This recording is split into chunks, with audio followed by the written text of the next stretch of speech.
This is Bwindi in 5. In the next 5 minutes, I'll tell you everything you need to know about Bwindi National Park and gorilla trekking.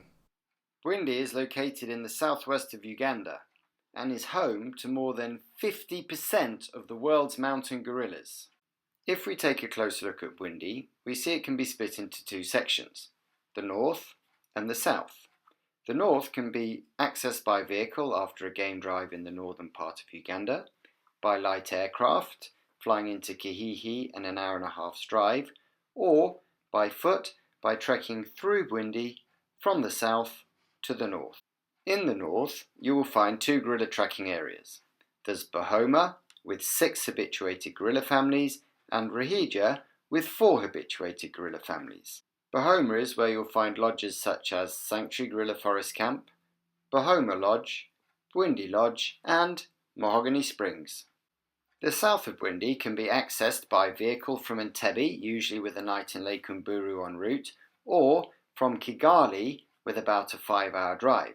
However, the most popular way of getting to the southern part of Bwindi is by light aircraft flight from Entebbe into Kisoro and a 1.5-hour drive. There is one very special experience we would always recommend, and that is a hike from Kisoro to Lake Matanda and canoe across the lake with the local fishermen. If you're coming from the north, it's also possible to get through to the south of Bwindi on foot by trekking through the forest from Bahoma.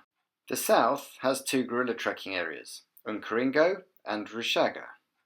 Unkaringo has 3 habituated gorilla groups and Rushaga has 7 habituated gorilla groups and 1 still under habituation, which is available for a very special habituation trek. But more on that later.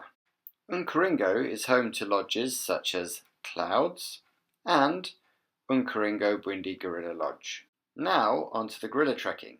Standard treks allow up to 8 people over the age of 15 up to 1 hour with the gorillas, and permits currently cost $700 per person. The very special habituation trek allows a maximum of 4 people up to 4 hours with the gorillas, and permits currently cost $1,500 per person.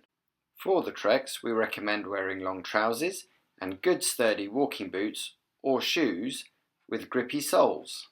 You will also need to carry a small day pack, and in that day pack you will need a waterproof jacket and trousers, water for drinking, a packed lunch which will be provided by the hotel you're staying in, some gardening gloves. We really recommend gardening gloves as some of the trees can be quite spiky, your camera, and your passport for when you check in.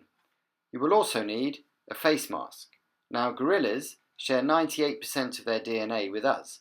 That means they're susceptible to picking up our diseases. But human diseases to gorillas can be fatal. The gorilla trek starts with a briefing at the headquarters at 8 a.m, where you'll be assigned a gorilla group and a ranger. During this time, the trackers are out in the forest locating the gorilla family that you'll be tracking. You also at this time have the opportunity to hire a porter to help you through some of the trickier sections of the trek. This we very much recommend, as it's a great help to you, but it also helps the local community. Depending on the location of the gorilla family that you're tracking, you will either walk directly from the headquarters or take a vehicle to the closest trailhead. The treks usually start on good paths, but as you get closer to the gorillas you have to head off the beaten track and be guided through the forest.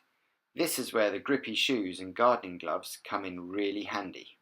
When you reach the gorillas, you must remember to put on your face mask and remain at least 10 meters away. This is close enough for fantastic photos, even on your mobile phone. Once your time with the gorillas is up, you will trek back out of the forest and return to the headquarters where you started. Here you will be presented with your trekking certificate before returning to the lodge for a well-deserved drink. Some people opt for 1 gorilla trek, some for 2. Some 1 standard trek and 1 habituation trek. But besides the gorillas, there is so much more to do in Bwindi. There is fantastic birding, there's the Batwa experience, there's forest walks, waterfall walks, traditional herbalists, blacksmiths and amazing communities. That sums it up. That is Bwindi in 5.